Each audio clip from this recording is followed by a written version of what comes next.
Having been born in a hilly place in Bunyoro, Western Kenya, I grew up in a very hilly place and very rocky because it had big rocks. And I really loved to just see the nature when I'm on top of those rocks. But those rocks also are hiding spots for snakes. And anytime the snake was basking under those rocks and I could hear a hissing sound,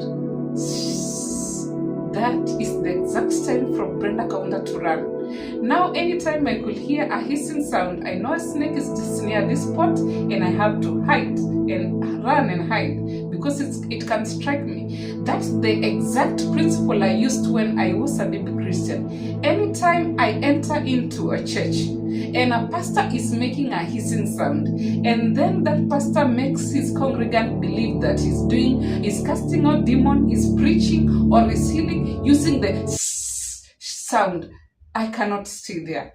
That is already a serpent in front of me. I cannot just stand a pastor. Anytime someone is preaching, he's not doing it in an orderly, in a fitting way. But he said, "Ish, ish." Why is this hissing sound inside the church? Are pastors imitating snakes or what?